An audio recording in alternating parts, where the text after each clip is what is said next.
오늘 주신 말씀은 빌립보서 2장 12절에서 18절입니다.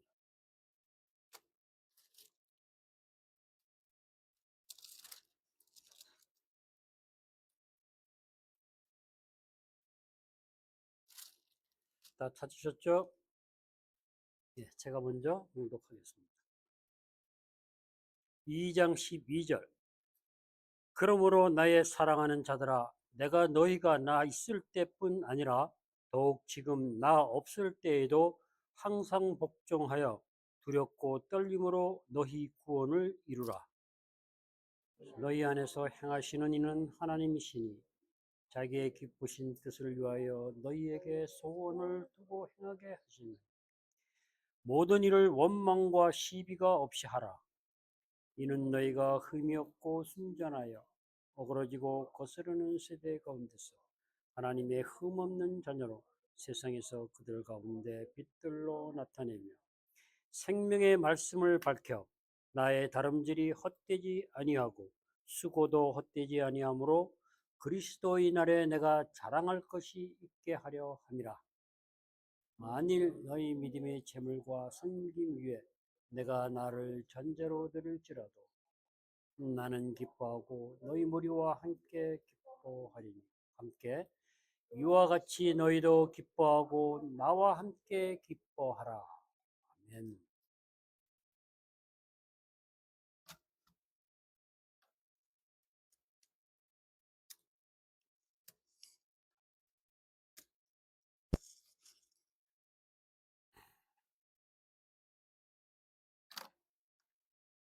빌립보서를 시작할 때 1장에서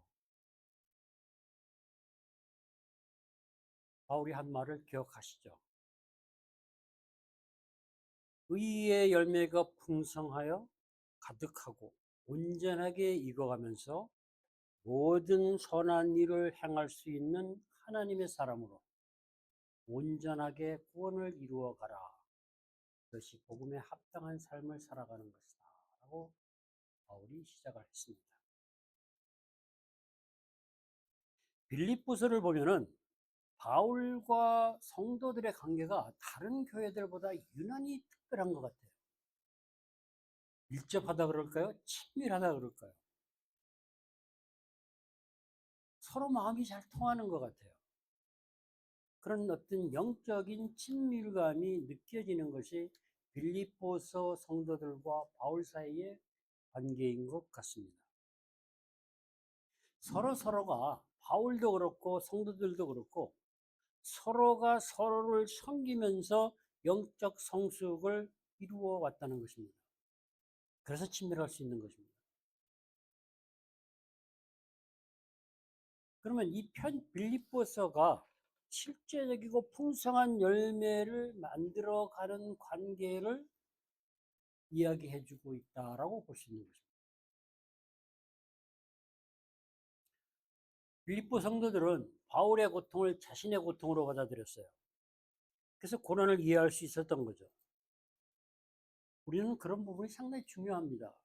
지체에 함께하는 성도, 사역자, 가족 안에서도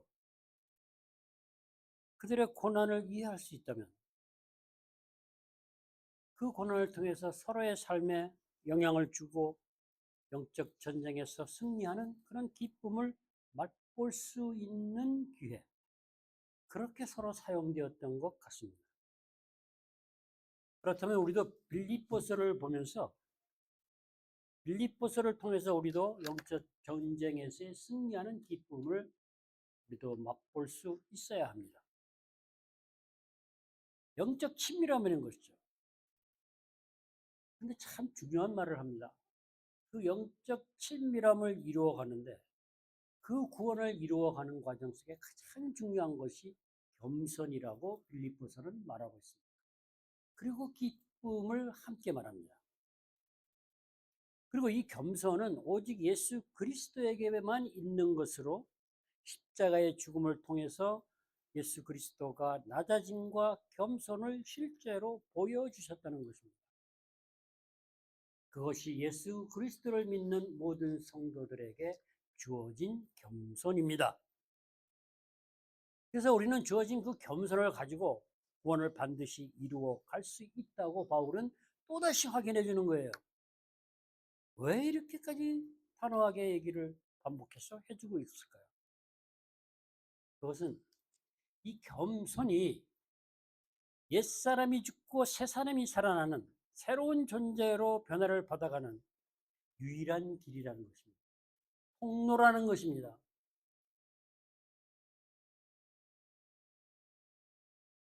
지난번에 이 겸손을 설교를 하고 나서 우리 강 목사님이 저에게 앤드류 머레이 겸손이라는 책을 주셨어요.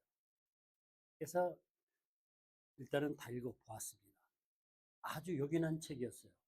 근데 번역본이 돼서 조금 껄끄러운 부분들이 많이 있어서 영어로 쓰여진 것을 구해서 읽어보고 비교해보고 난 후에 그 책을 가지고 우리가 독서 토론을 한번 해보려고 합니다.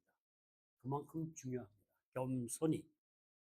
근데 거기에서 앤드류 머레이는 겸손을 뿌리에 비유해서 말을 하고 있어요. 나무에, 뿌리, 식물의 뿌리에. 그러면서 그 뿌리에 비유한 것은 너무나 좋은데 모든 것의 근원이 뿌리라고 하는 것은 뭔가 지금 잘못 표현하고 있는 것 같아요. 본인의 의도와는 다르게. 왜냐하면 뿌리는 씨앗에서 생명을 유통시켜서 나무를, 식물을 자라게 하는 뿌리입니다. 그러므로 우리가 얘기하는 이 생명은 말씀에 있죠. 근원은 말씀입니다. 그리고 말씀의 뿌리를 받아 말씀의 생명이 우리에게 전달돼서 우리가 자라가게 하는 것, 성숙하게 하는 것, 구원을 이루어가게 하는 그런 비유는 정말 좋았습니다. 생명이 예수 그리스도의 말씀 안에서 예수 그리스도의 생명이 우리에게 공급돼서 의의 열매가 맺어지고 익어간다는 것이죠. 거기에 반드시 필요한 게 겸손이라는 겁니다. 그 겸손은 예수 그리스도 안에 이미 들어 있었던 것이고요. 참 생명이 전달되는 통로가 겸손이다. 그럼 얼마나 중요합니까? 그럼 우리가 겸손하지 못하다면 예수 그리스도의 생명이 우리에게 들어올 수 없겠죠. 그게 교만입니다. 그래서 우리는 겸손해야 됩니다. 그리고 겸손을 바르게 알아야 됩니다. 빌립보 교인들은 변화를 경험했고 의의 열매도 맺어가면서 바울과도 친밀한 교제를 하며 살아갔습니다. 겸손을 이미 품고 있다는 얘기죠. 그럼에도 불구하고 빌립보 교인들은 야망을 가지고 행동하고 자기를 남보다 낮게 여기고 동료들의 행동 관심도 없고 어떻게 하면 내가 더 높은 자리에 출세할 수 있느냐라는 생각을 했다고 합니다. 그래서 원망과 시비로 하지 말라는 말을 오늘 바울은 또 합니다. 이 원망과 시비를 하지 말라고 바울이 말할 때는 빌립보 교회 안에 어느 정도의 분쟁과 교만이 펼쳐져 있었다는 얘기입니다. 그런 사람들이 있었다는 거죠. 그런 그들에게 겸손을 얘기해 주고 있습니다. 왜냐하면 우리가 변화를 받고 존재가 새롭게 되어 가도 완성된 것이 아니기 때문에 여전히 육체의 소욕을 버리지 못하고 구습을 따르고 욕망을 따르는 자들이 있다는 것입니다. 모든 사람이 그래요. 그런 과정에 있는 것입니다. 구원의 완성을 황획하고 있기 때문입니다. 그러니까 빌립보서를 읽는 모든 오늘날 우리들에게도 빌립보서는 아주 중요한 말씀이 됩니다. 너희는 나보다 남을 낮게 여기고 서로 돌아봐서 섬기고 예수의 마음을 품고 살 수 있다. 겸손한 마음으로 살 수 있다는 얘기입니다. 그것을 십자가에서 우리 사랑하는 주님이 몸소 실천하고 보여주셨다는 겁니다.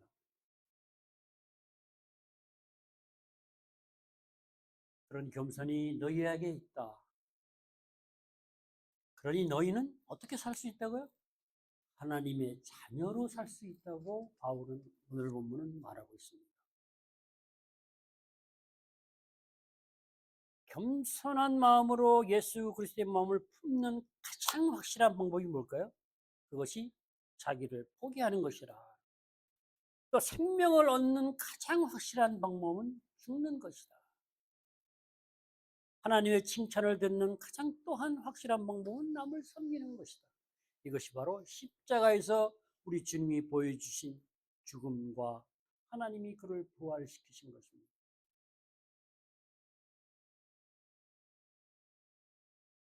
그래서 바울은 예수 그리스도로부터 주어진 이 겸손이 기쁨을 가져온다는 것입니다.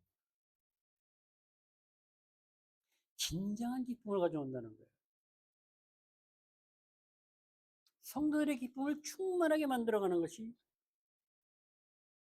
겸손이라는 겁니다. 왜 그럴까요? 우리가 이제 가면서 분명하게 정립해 가시기 바랍니다. 겸손을 보통 단순하게 남을 나보다 낮게 여긴다, 이런 것으로 보면 안 된다는 것입니다. 저 사람이 나보다 낫겠지, 그렇게 추측하고 가정하고 그렇게 여겨주는 것, 그렇게 여기라는 것이 아니에요. 나보다 나은 부분, 좋은 부분, 장점, 은사 있잖아요. 그 사람에게 발견된 뛰어난 점을 구체적으로 분명하게 인정하고 그들이 하는 말들을 경청하고 받아들일 수 있는 겁니다. 이게 왜 중요하면은 이 겸손은 하나님 앞에 나아갈 때 하나님 말씀을 받아들일 수 있기 때문에 그렇습니다. 우리가 교만하면 받아들이지 않습니다. 듣기는 듣습니다. 근데 듣고 마는 거죠. 의미도 의도도 뜻도 마음도 생각이 없어요. 그것은 겸손하지 않기 때문에 그렇습니다. 그래서 겸손은 하나님의 말씀이 우리 내면으로 들어올 수 있는 통로. 그러니까 얼마나 중요한 것입니까? 그러니까 있어도 되고 없어도 되는 것이 아니에요. 그것을 예수 그리스도 안에 있는 원래 가지고 있던 그 겸손을 예수를 믿는 우리들에게도 안에 넣어주신다. 왜? 우리 안에 예수 그리스도께서 사시기 때문입니다.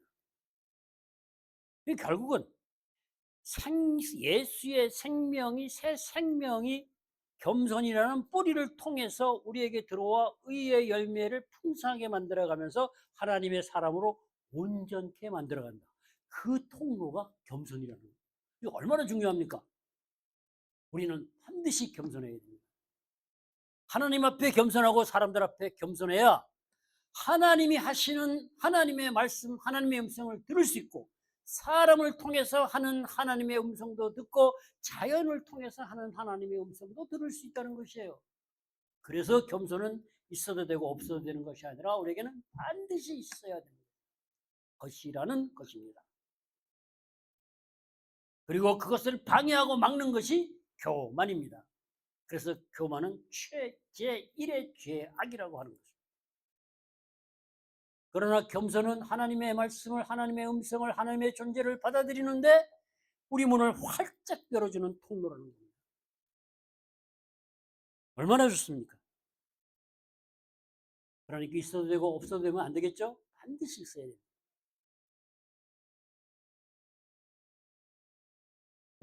우리를 불러 모은 것이 그리스도와 함께 하나님 안에서 교제하게 하시기 위함이라고 했습니다. 그 교제 가운데 성품과 인격이 새롭게 변화받는 존재, 받아가는 그 과정, 그 교제 안에서 예수 안에 사는 우리가, 내 안에 사는 예수 그리스도, 그 안에 뭐가 있어요? 진정한 겸손이 있다는 거죠.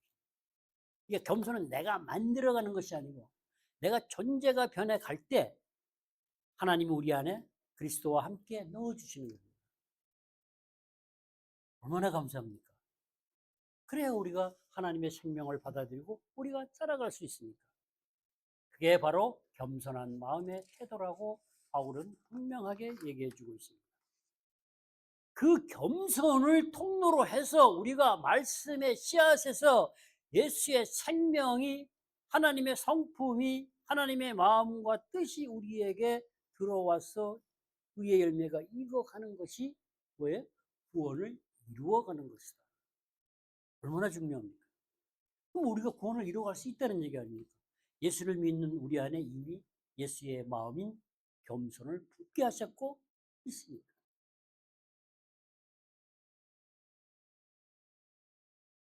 그리스도의 마음이 우리 안에 있으면 우리는 그리스도처럼 낮아지고, 십자가의 죽으심으로 인해 우리도 자기 부인을 하고 내가 죽고, 보여주신 그 겸손한 마음으로 우리가 구원을 이루어갈 수 있다는 것입니다. 참 감사하죠. 너무 좋죠. 그리고 그것을 이루어가는 것이 오늘 본문은 하나님이 우리 안에 소망을 두고 이루어 가신다는 것입니다. 그러면 우리가 교만하면 이루어갈 수 없겠죠. 그죠? 우리가 겸손하면 하나님 이루어 가신대요. 그래서 우리는 어떤 사람이 되었냐, 어떤 성도냐, 우리는 하나님의 사랑받는 자가 되었다는 것입니다. 빌립보 성도들아, 너희는 이미 하나님의 사랑받는 자가 되어서 사랑받고 살아가는 자들이다. 얼마나 좋았을까.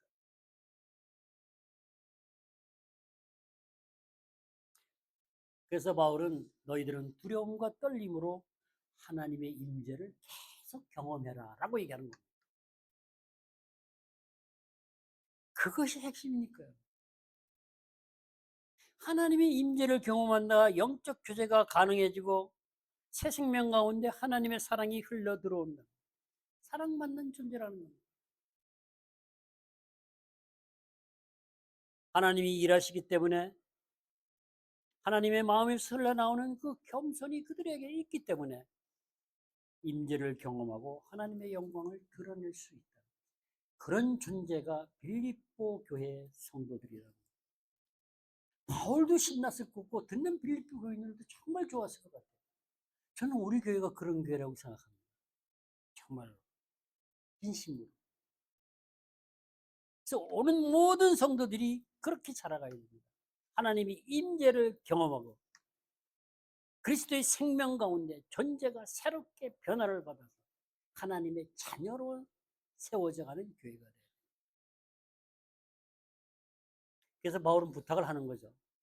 전에도 그랬듯이 앞으로도 계속 하나님 말씀에 순종하며 그리스도 예수의 날까지 구원을 이루어 가야 된다. 정말 간절하게 들렸을 것 같아요.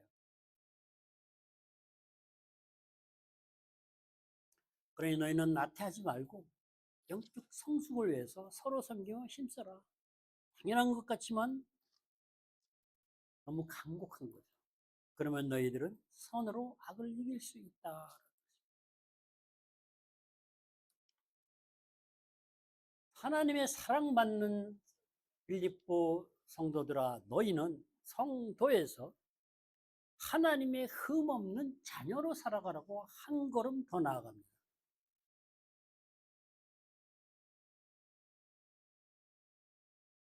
여기서 하나님의 자녀로 살아간다.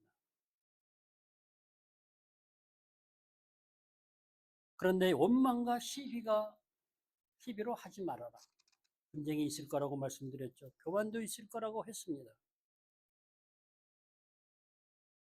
하나님이 흠없는 자녀로 세상에 나타나서 자라가려면, 그렇게 자라가면 세상에 빛이 되고 그 빛을 드러내는 삶을 살게 되겠죠. 그렇게 하기 위해서는 원망과 시비가 없어야 된다는 것입니다.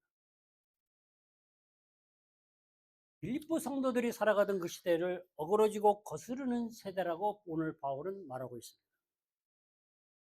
이 어그러지고 거스리는 세대라는 말은 하나님의 그 말씀을 거스려 행하던 이스라엘 백성을 향해서 하던 말이에요. 그런 표현이에요. 그때 사용되었어요. 원망도 마찬가지예요. 이스라엘 백성이 광야에서 하나님에게 불순종하는 것을 나타날 때 사용했던 단어입니다. 결국은 바울은 얘기를 하고 싶은 겁니다. 과거 이스라엘 백성들이 어그러지고 거스리는 자들로 하나님의 자녀가 아닌 모습으로, 흠 있는 모습으로 살아갔지만 너희는 그렇게 살아가지 말라는 것입니다. 너희는 그런 악한 세대 속에서도 흠이 없는 하나님의 자녀로 살아가야 한다는 것입니다. 그러면 모든 세대, 이 세대도 악하죠. 거스르는 세대죠. 그럼 우리들에게도 바울은, 하나님은 너희는 나의 흠 없는 자녀로 살아가야 된다라고 말씀합니다.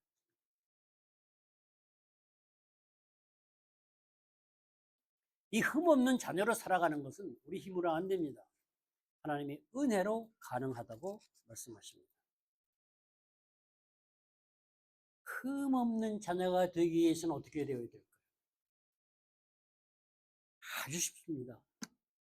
겸손한 마음으로 예수 그리스도를 닮아가면 된다는 것입니다. 그렇게 성경은 말하고 있어요. 우리가 예수 그리스도를 닮아가는 것이 흠없는 하나님의 자녀로 세워져 가는 것입니다. 오늘 본문은 분명히 얘기합니다. 오늘 본문에서 하나님의 자녀라고 할 때 이 자녀라고 사용된 헬라어는 테크논이라는 단어입니다.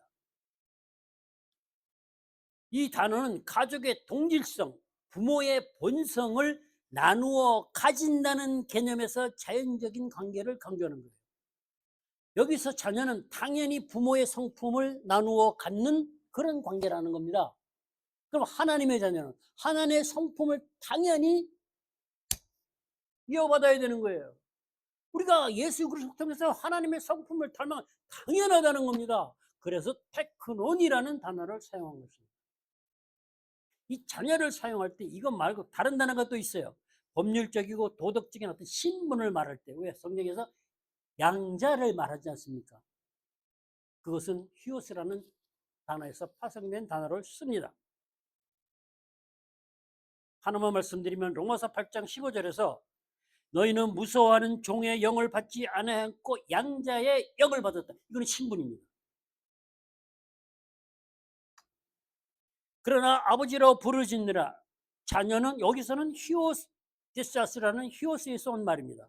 그러나 16절에는 성령이 친히 하나님의 자녀인 것을 증거하시니, 여기에서 자녀는 테크논입니다. 하나님의 자녀, 하나님의 성품을 이어받을 수 있는, 변화를 받을 수 있는 자녀라는 겁니다. 진짜 자녀라는 거예요. 친자라는 겁니다. 17절에 자녀이면 또한 후사니 하나님이 후사요 할 때 거기도 테크나, 진짜 친자라고 말하고 있는 것입니다. 그래서 성경은 신분으로서의 자녀와 본성을 나누어 가질 수 있는 가족적인 동질성을 가진 자녀를 구분하고 있다는 것입니다. 오늘 본문은 하나님의 성품을 그대로 공유할 수 있는, 나누어진다는, 그 본성을 닮아가는 그런 자녀라고 말해주는 것입니다.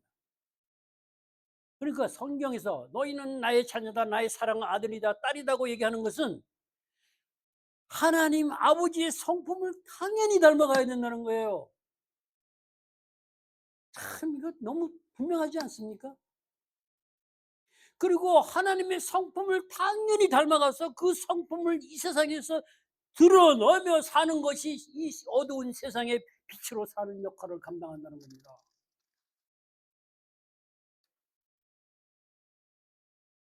이 변화의 과정은, 하나님을 닮아가는 그 과정은 환난과 고난이 함께합니다. 그때 임하는 하나님의 위로, 하나님의 능력, 하나님의 그 사랑, 그 모든 것은 영광의 임재 가운데 우리한테 세상이 알 수 없는 기쁨을 준다는 겁니다.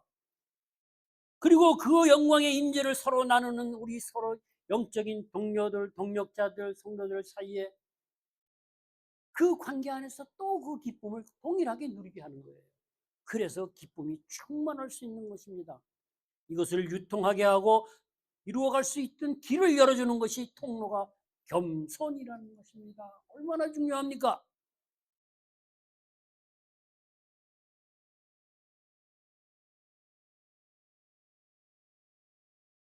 이것이 나타내도록 존재 자체에서 당연히 나타난다고 하고 있습니다. 빛이 어둠을 몰아내듯이 하나님의 자녀는 자녀로서 하나님의 닮아가는 성품으로 이 세상을 살아갈 때 자연스럽게 빛들로 나타나고 보여진다는 것입니다. 우리가 어디에서 볼 수 있습니까? 많이 볼 수 있어야 됩니다. 지금까지는 모르겠어요. 앞으로는 많이 보여줘야 됩니다. 아, 정말 하나님의 자녀가 맞다. 이런 말들이 이 세상에 넘쳐나야 됩니다. 그것을 우리는 예수 그리스도의 성품과 인격으로 변화를 받아가는 것입니다. 예수 그리스도의 날까지, 재림 때까지 일회성으로 단번에 모든 것을 해결되는 것이 아니라 우리 자아가 옛사람이 형성되는 과정에 수많은 것들이 작용을 해서 함께 어우러져서 형성됐기 때문에 단 한 번에 하나님이 그 일을 역사하시면 살아남을 인간은 없습니다. 그래서 우리에게 맞게 가장 좋은 방법으로 하나씩 하나씩 다가와서 변화시켜 가시는 겁니다. 닮아가게 하신다는 겁니다. 그래서 하나님은 인격적이라는 거예요. 하나님 마음대로 안 하신다는 거예요. 우리를 먼저 생각하고 우리를 배려해서 우리한테 맞는 방법으로 전능자시니까 각자에게 맞는 방법으로 이루어 가시는 것입니다. 얼마나 감사합니까? 근데 오늘 바울은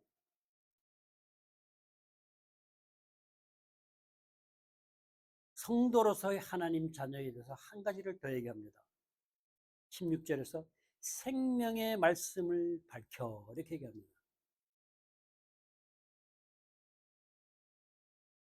오늘 본문에서 그냥 자녀는 당연히 하나님의 성품을 본받아가는 존재라고 말씀드렸습니다.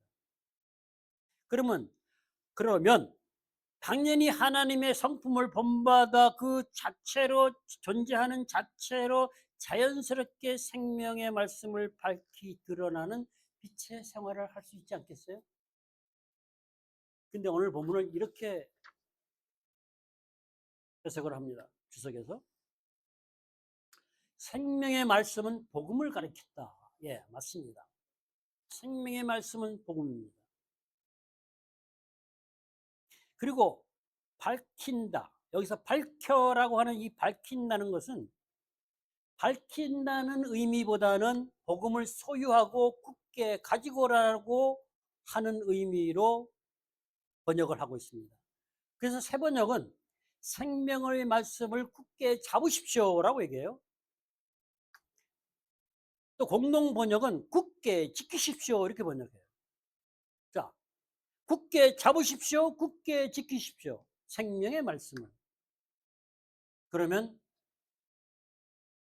하나님의 성품으로 예수 그리스도를 닮아갈 수 있습니까?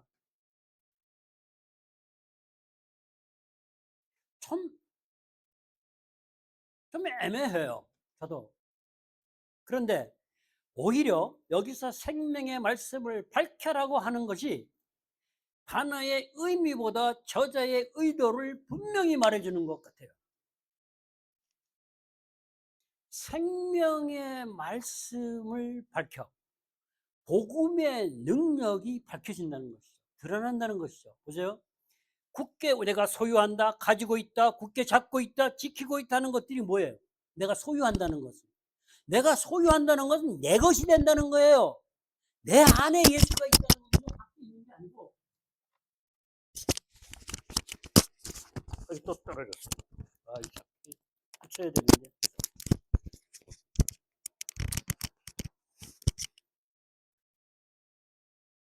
내 안에 그리스도가 역사하면 어떻게 됩니까? 생명이 들어와서 예수의 성품을 닮아가지 않겠어요? 예수 그리스도의 인격으로 하나님의 형상으로 닮아가면서 아버지 성품이 나 있는데 만들어지고 하나님의 형상으로 회복되는 거. 그게 복음의 능력이에요. 그게 내 안에 있고 내 소유가 된다는 거죠. 그죠? 그러면 그것이 밝히 드러나지 않겠습니까? 그렇다면은 생명의 말씀이 복음이고 복음의 능력이 나타나고 복음의 능력인 사랑이 성품을 형성해서 우리에게 드러나게 한다는 것은 우리 존재로서 존재 자체로서 하나님을 드러내는 것입니다. 그러니까 밝혀라는 말이 오히려 저자의 의도, 바울의 의도는 더 분명하게 보여주는 것이 맞다고 저는 봅니다. 왜냐하면 그것이 하나님이 내 아버지가 되고 내가 하나님의 자녀라는 것을 확인시켜 주기 때문에 그렇습니다. 성령이, 복음이 내 안에 역사할 때 로마서 5장 6절에서 성령께서 우리 심령에 부음받은 사랑, 그 사랑이 역사할 때 우리는 하나님의 사랑을 경험함과 동시에 우리가 하나님의 자녀라는 정체성을 확립시켜 주기 때문에 그렇습니다. 그와 함께 우리한테 알게 한 것은 너는 내 것이라는 것입니다. 우리는 하나님이 우리의 아버지가 되고 우리는 하나님의 자녀가 된다는 것입니다. 그러면 우리의 모습 속에 아버지의 모습을 닮았으니 아버지의 모습이 드러나지 않겠습니까? 자식의 모습에서 내가 나를 닮은 모습이 드러나는 부모, 기뻐하겠죠, 그죠? 너무 기뻐하겠죠? 그래서 우리는 어린아들이 태어나면은 나를 닮은 구석을 찾느라고 전부 난리 아닙니까?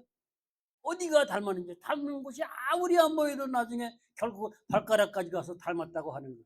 그게 부모 아닙니까? 그러니까 하나님도 우리들의 모습에서 하나님의 성품, 하나님의 인격, 하나님의 속성, 하나님의 형상이 드러날 때 가장 기뻐하실 것입니다. 얼마나 좋아하시겠어요? 너는 내 새끼다라는 거죠. 그때 우리는 세상에서 우리에게서 예수 그리스도가 보여지게 될 것입니다. 세상은 기독교 안에 있는 교리를, 교훈을 보려고 하는 것이 아니라고 말씀드렸습니다. 세상 사람들은 기독교인 교회 안에서 예수 그리스도를 보고 싶은 것입니다. 그것이 보여지지 않기 때문에 실망하고 비난하는 것이죠. 흠없는 하나님의 자녀로 살아간다는 것은 우리의 삶 가운데 우리의 존재 자체에서 하나님의 형상이 드러나 보여지는 것, 예수 그리스도가 보여지는 것입니다. 그래서 바울이 마지막으로 하는 말이 내가 나를 전제로 드린다 해도 기뻐한다는 것입니다. 바울이 이 말을 할 수밖에 없는 것 같아요, 저는. 그래, 내가 내 몸을 천재로 드리더라도 나는 기쁘다. 너희가 그렇게 하나님의 흠없는 자녀로 이 땅에서 살아갈 수 있다면 얼마나 신나는 일입니까? 우리 모두 그랬으면 좋겠어요. 그날이 빨리 왔으면 좋겠어요.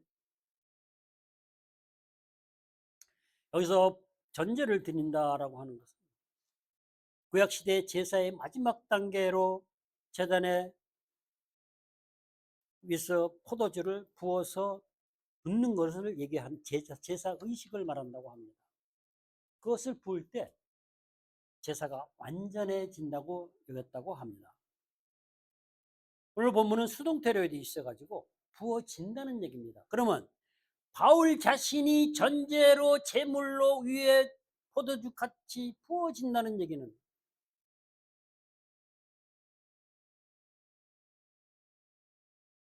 이 속에는 바울의 순교까지 함축되어 있다고 봅니다.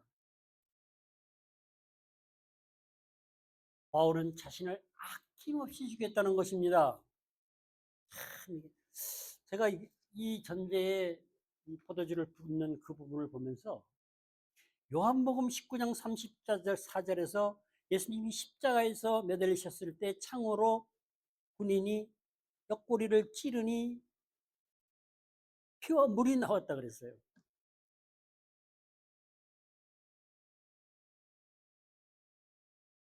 여기서 물은 문자 그대로의 물입니다. 인간이신 예수 그리스도의 몸에서 나온 피와 물입니다. 그냥 죽으신 게 아니고 물 한 방울까지도 쏟아냈다는 겁니다. 무슨 얘기에 바꾸면 주님이 가지고 계신 물 한 방울까지도 아낌없이 우리한테 주셨다는 거예요. 그게 사랑이에요. 그냥 죽으시고 내가 사랑한다가 아니고 피 다 붓고 마지막 물 한 방울까지도 다 아낌없이 너에게 준다. 예수 그리스도가 그 피와 물 한 방울까지 흘리신 것은 하나님이 하나님 존재 자체를 주신 겁니다. 하나님의 전부를 주신 거예요. 그것이 십자가에서 우리를 향한, 십자가에서 우리가 죄인 되었을 때 확증한 사랑이라는 것입니다. 한번 생각해 보세요. 저도 그 말을 많이 했습니다. 참여교회 갔을 때 버러지 같은 성도들이라고 해서 기분이 무지하게 나빴어요. 내가 왜 버러지냐. 어느 날 회개가 시작되면서 나는 정말 쓸모없는 인간이었구나. 정말 허망하게 살았구나. 삶의 목적도 방법도 모르고 살았구나. 버러지 같은 나라 같은 존재를 하나님은 이렇게 사랑하신다니. 그 사랑으로 정말 울고 또 통곡하고 또 통곡하고 했던 오랜 시간이 있었습니다. 왜? 하나님은 우리에게 모든 것을 주셨다는 겁니다. 그것도 아낌없이 주셨다는 겁니다. 그것이 바울이 오늘 마지막 9절에서 전제를 드릴지라도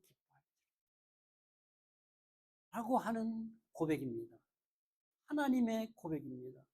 내가 너희를 이렇게 사랑한단다. 아낌없는 사랑을 너희에게 주었다는 것입니다.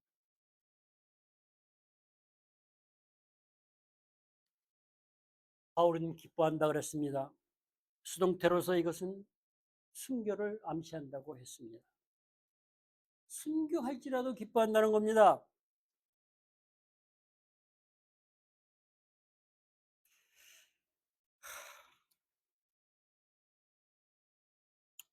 이런 고백을 우리 모두가 할 수 있었으면 정말 좋겠습니다. 모든 것을 다 주어서 너희들이 온전케 해야 된다면, 너희들이 하나님의 성품으로 하나님의 형상으로 회복해서 이 땅의 빛으로 살아갈 수 있다. 너희가 그렇게 살아가는 것이 최고의 선이라는 얘기입니다. 하나님 보실 때 우리 부모들도 자녀에게 어떤 것을 주고 싶어 합니까? 최고의 것을 주고 싶어 하지 않습니까? 하나님 역시 하나님의 자녀된 우리들에게 최고의 것을 주시고 싶어서 그 부모의 마음으로 아낌없이 자신을 내어 주셨다는 것입니다. 그것이 하나님입니다. 우리 아버지 하나님이시라는 겁니다. 부모가 자녀를 향한 아낌없는 그 사랑, 그것이 하나님의 마음이다라고 말씀하십니다. 그러니 바울도 기뻐할 수 있고 빌립보 성도들도 함께 기뻐할 수 있고, 그들이 변화를 받은 하나님의 흠없는 자녀로 살아갈 수 있고 살아가고 있고 살아갈 수 있다는 그 소망은 그게 존재 자체에서 나오는 것이니까 얼마나 기뻤겠습니까? 그건 세상이 줄 수도 없고 알 수도 없는 기쁨이에요. 우리는 그런 기쁨을 누리면서 이 땅에서 살아야 됩니다. 그렇게 살아갈 수 있는 우리 모두가 될 수 있어요. 그것은 하나님의 능력이 주어지는 겁니다. 위로와 격려가 새 힘이 주어지는 겁니다. 그렇게 살아갈 수 있는 우리 모두가 될 수 있기를 간절히 소망하고, 그렇게 되어가는 함께 자라가는 우리 모두가 될 수 있기를 우리 주님의 이름으로 축복합니다. 그러면서 한편 제가 이런 생각이 들었어요. 우리도 우리의 자녀에게 이 같은 아낌없는 사랑을 주었는가? 가슴 아팠습니다. 저는 47살까지 주님을 몰랐습니다. 주님을 몰랐는데 무슨 아낌없는 사랑을 줄 수 있었겠습니까? 제가 처음 저인데 깨닫게 한 것이 그것이었습니다. 제가 아버지가 일찍 돌아가시고 고등학교를 졸업하고 직장 생활을 하면서 동생 5과 경제력 없는 어머니 7가정의 가장으로 살았습니다. 잘했습니다. 대학도 보내고 시집도 보내고. 우리 아버지는 저에게 돈 한 푼도 안 주고 가셨습니다. 근데 다 했습니다. 당연히 해야 하는 일이라고 생각하고 했습니다. 근데 예수를 믿고 어느 날 주님이 저인데 알게 하셨어요. 저 안에 사랑이 하나도 없었다는 겁니다. 끔찍했습니다. 라스베가스가는 길목에 있는 사막 같은 거라고 같았다고 하셨습니다. 내가 그들에게 한 것은 사랑이 아니라 의무고 책임이었다는 거예요. 똑같더라고요. 그것은 하늘과 땅 차이입니다. 그것을 알게 하신 게 시작이었습니다. 그리고 지속적으로 그들을 향해 기도하게 하셨습니다. 한많이 울었습니다. 한 1년 가까이 울었던 것 같습니다. 그러니 일찍 예수를 믿고 하나님의 사랑을 알고 자녀를 키운다는 것은 얼마나 복된 것입니까?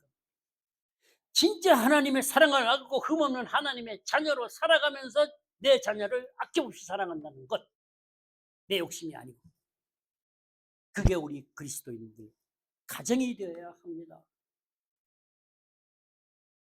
저는 감사했어요. 왜? 이제는 조금은 아니까요.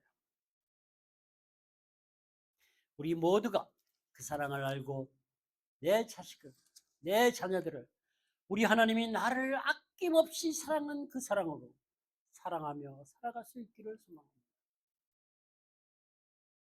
새벽 예배에서 우리 강 목사님이 말씀하셨죠.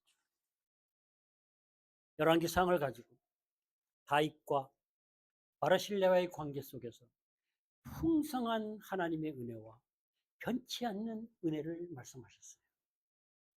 그러면서 하나님의 다윗과 바리셀레의 그 의리를 통해서 하나님의 은혜를 말씀해 주셨습니다. 예, 맞습니다. 다윗이 무엇을 가지고 그렇게 하겠어요? 하나님의 은혜인 것입니다. 임종 때까지도 바리셀라와 그 후손들까지를 지켜주라는 유언을 할 정도로 하나님은 풍성한 은혜와 변치 않는 은혜를 우리에게 부어주시는 것입니다. 제가 깜짝 놀랐어요. 제가 오늘 설교 제목을 뭐라 그랬죠?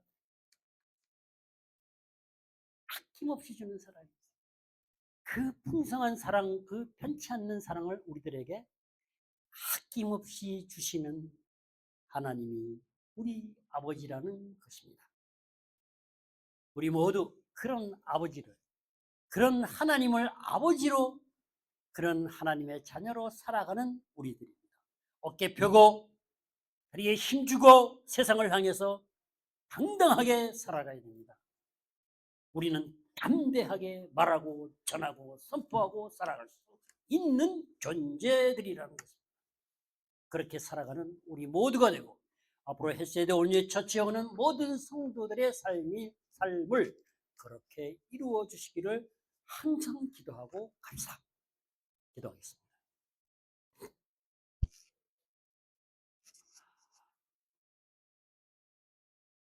아버지 하나님 감사합니다. 저희들이 무엇이 간데 버러지 같았던 저희들은 아무 쓸모 없었던 죄 가운데 허덕이고 사망과 저주 가운데 살아가던 저희 구원하셔서 자녀 삼아 주시고 흠없는 자로 계속 만들어 가시니 우리의 존재를 새롭게 하셔서 겸손한 마음을 주시고 하나님 안에서 하나님의 뜻을 이루어가는 하나님의 사랑받는 아들, 딸로 살아가게 하셔서 너무나 감사합니다.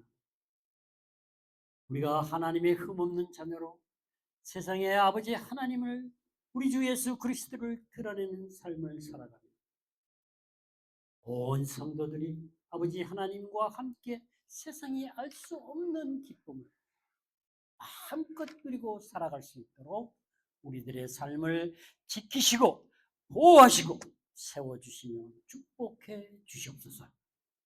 예수님의 이름으로 기도했습니다. 아멘.